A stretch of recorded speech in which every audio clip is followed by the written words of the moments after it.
Is there perpetual motion? From Implosion Magazine, Nun 26, written by Victor Schauberger at Leonstein, July 1945. Every movement consists of two components. One component serves inwardness, intensification, the other serves outwardness, dispersion. These two prerequisites alone regulate the eternal river of metamorphosis, Panta Rhei. V.S. Implosion Magazine, number 57, p. 5. Merely posing the question, is there perpetual motion, exposes one to the risk of losing the respect of one's fellow men. People have become accustomed to thinking that such a form of motion is impossible. It is raised here in order to examine it in connection with a variety of experiences which point to the fact that perpetual motion does indeed exist. Not in the sense, however, that science has hitherto considered it, which logically has led to rejection of this often debated question. Above all, we are concerned here with the question, why does Earth rotate about its own axis? The choice of words is actually not quite correct. The term own should be replaced by the word peculiar, stressing the uniquely particular axis about which Earth rotates. Even the meaning of the word rotate must be qualified, for the simple reason that everything that turns in circles goes nowhere and makes no headway. There is no change of position, which in the case of the Earth's motion is impossible. It is precisely this making headway that is the purpose of this strangely moving Earth. This process of movement could be far better described in terms of a pumping action through which our hearts are also made to beat, so it is said. The movement of blood, however, is not the result of the so-called beating of the heart. It is the cause. If these fundamentals, which hitherto have been taken for granted, are reversed or inverted, then the scorned expression perpetual motion takes on a substantially different meaning. My opening question is then no longer absurd, but actually becomes highly interesting. In this connection, other questions come to the fore. What actually is life, and how does life come into being? A whole complex of questions thus attains a proper perspective, and its final clarification is attempted here. When Galileo discovered that the Earth rotated, it sent shock waves through the secular, religious, and scientific worlds, which resulted in his enforced retraction of this assertion. It is known, however, that before he died, Galileo retracted his retraction, and since then it has become obvious to all that the world rotates about its own axis. So far, nobody has made the effort, however, to reflect upon why the world sphere actually turns. For various reasons, even the word sphere conveniently conceals the function of Earth's distinctive motion. In two respects, the organization of variously weighted masses within the Earth in no way permit the formation of a true sphere. Apart from absolute and specific differences in the weight of its internal substances, different directions also come into question, for some of the constituents react to centrifugants and others to centripetents. All of this has been proven unequivocally by experiment.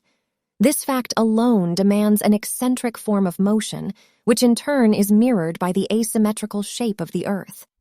The form in question is the egg shape, and more particularly, the extreme egg shape, which can only be derived from the five-sided symbol of the pentagon, Fig. 5. It provides the basic structural framework to deal logically and self-evidently with all the peculiarities to be presented. Considering this peculiar type of motion, this peculiar moving body, and above all its peculiar axis, we can ask the question, why does Earth move in such a singularly distinctive manner? This whole affair is akin to one that led to the most serious errors in the field of scientific experiment. A given experiment is carried out 1,000 times and always produces the same result. The reason for this irrefutable result is the repeated use of an identical precondition under which the experiment is conducted. If this is changed, then obviously a different result is obtained, which may have been neither sought nor desired. In this case, there are absolutely no grounds to be able to speak of irregularity, but rather of a fluctuating conformity with natural law. This is understandable because the extremely crucial influences of light and temperature, and indeed all other types of influence, are constantly changing. In nature, therefore, the preconditions for such experiments are totally absent, whereas in a laboratory in which specific preconditions can be artificially arranged, this or another experiment may be successful. From this point of view, any such experiment is misleading, as is Archimedes' law of displacement. If water is moved naturalesquely, in the way that healthy water has to move, analogous to the form of earth motion above, before Archimedes' specific weight-determining experiment is carried out, then its specific weight changes so markedly that the laws governing the definition of specific and absolute weight are thrown to the four winds. In this case, ores, which would normally sink to the bottom at once, actually float in the central core water of a river. Even more amazing is the behavior of heavy stones in still water, which under particular conditions of temperature no longer obey the law of absolute gravity and rise to the surface. However, this only happens if the water has previously been moved according to this natural, peculiar pattern of movement. All of which means no more and no less that the law of gravity exists only under certain preconditions. If we continue further in this direction, always mindful of the question of preconditions, then through the particular form of motion described in general terms above, the law of gravity can be eliminated. A completely new law of levitation becomes operative. This throws the whole of science and technology overboard, because up to now these two fields of human endeavor only knew and applied the law of gravity. Gravitation, however, is only a secondary effect of this principal force. Were there no levitation, then gravitation could never exist, because in the final analysis, everything would remain flat on the ground. By using this levitational force, the energy to power machines will be virtually free and therefore of little worth by today's ethical standards. From an environmental point of view, this makes good sense because it serves the will of nature and furthers evolution. In contrast, present systems of energy generation using the forces of gravity and pressure are environmentally dangerous, and the more they are exploited, the more hazardous the dangers. Having said all this, however, we are still just at the beginning of the introductory description of this peculiar form of motion. We are also at the initial phase of the question, why does the Earth move itself?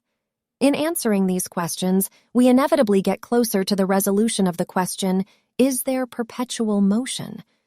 Certainly there is, but in a completely different sense to the one that has so far persuaded science to dismiss the matter a priori, because at the very outset, nobody should concern themselves with such nonsensical things. All of this, despite the accepted fact that, in ecological consequence of the above peculiar form of motion, the whole Earth floats in free space without an axis and hence without friction. This is due to its movement along a cycloid spiral space curve. This singularly unusual axis of the Earth is therefore no axis at all in the accepted sense, but an infinitely small hollow space, or more accurately, a concatenation of an immense number of hollow spaces akin to pores. In these spaces, not only are the products of levitation to be found, which come into being through this curious motion, but also gravitational products arising from the planetary countermotion of the Sun. When viewed from the same vantage point, these two forces rotate in mutually reversed order within and without this remarkable evolutionary form, Earth. Even the words reversed order are not quite correct, because the end effect results in their moving in opposite directions, upwards or downwards, inwards or outwards, owing to their mutually inverted direction of rotation. Apart from these differences, account must be taken of differences between active and reactive forms of temperature, of the different directions taken by the actively-reactively functioning products of temperature, and also the various types and directions of light, which again produce various differences in potential. The outcome of the deliberations highlighted here will be of such diverse nature that we stand before an entirely new world. Contemporary ways of looking at things thus become totally unworthy of consideration. The ramifications are of such a staggering nature that we have to start again at the very beginning in order to arrive in roundabout ways at the point where life is once more worth living. It is in this sense that what follows should be considered. However, this is not so simple because bipolarities have to be considered. On closer inspection, we must also take reactions into account so that we must speak of a tripolarity. Then we can differentiate between the products of spatial organization and those which in effect do not manifest themselves as pure bipolarities, although they are the cause of this regenerative and upwardly evoluting form of motion. The end products of this phenomenon are specifically densified forms of the structures of raw and refined matter, which rhythmically reinforce and raise each other up and qualitatively enhance each other. New interactions take place, resulting in an eternal, unceasing motion. This leads to the realization that there would be absolutely no life or movement were there no perpetual motion in nature. It is difficult to find words to describe this peculiar evolutionary production line upon which the quadratures of this original metabolic process arise and the cubatures of the raw materials take form. These should be visualized as looping skeins of endlessness akin to the mathematical sign for infinity. They rotate about and along the longitudinal axis in such a remarkable way that the center of gravity of a through-flowing mass is so guided along the axis that the disappearing encounters the returning. They become so entangled with each other in the process that the disappearing entwines, binds, the returning, or vice versa. In the first case, a process of specific densation and an autonomous upsurge or upward impulse takes place, which happens with all good mountain spring water. The opposite case results in a process of increasing absolute density in a gravitating fall and repulsive recoil. It is upon these differences that the genders of various entities or formations depend. For this reason, whatever has been created in this way has to interact continually.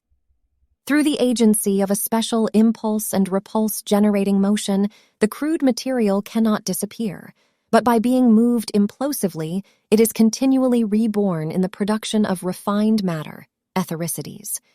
Owing to its polarity, it must also interact, thus initiating a new motive impulse. One could become quite demented if one reflects not only upon this eternal dynamic process, but also upon the resulting products of motion. This would be the case if a certain limit were exceeded. The ultimate manifestations in ethereal and spiritual realms can no longer be contemplated because one has to keep one's feet on the ground. In this peculiar axis, which can be perceived with the naked eye as the tube-like structure that forms when water flows down a drain, the source of levitative matter is to be found. In this same axis, the trout is able to overcome a 10 m high waterfall without effort. He who understands how to cultivate this levitating force by mechanical means can create perpetual motion, because in their bipolar interaction, the levitating and gravitating forces produce a repulsive, uplifting motion. The same bipolarity also operates in the realm of the mind, wherein intuition is to be found in the upper regions and logic in the lower. Similar differences exist between the conscious and unconscious mind, which in most people has become so atrophied through one-sided education that the gift of intuition is now limited to a very few. Whatever we create using our free, overdeveloped intellectual capacity is mostly upside down. Logical thought is only the initial phase or the prerequisite for biological action. For this reason, it is also understandable why secular and religious leaders were so rudely shaken when Galileo first mooted his extremely ticklish question. At about the same time, Leonardo da Vinci began his search for il primo motore, which eternally moves our Mother Earth about her special axis. Nothing could have been simpler or more obvious than to copy this peculiar motion of nature's faithfully in repulsators and repulsons. The logical outcome of these unique experiments then produced the natural-esque preconditions which enable the generation of energy for machines, as well as all the energies for growth of whatever kind, at virtually no cost. In accordance with the maxim, therefore, first think forwards, intuit, and only then think backwards, deliberate, for intelligence and intuition are also inverted.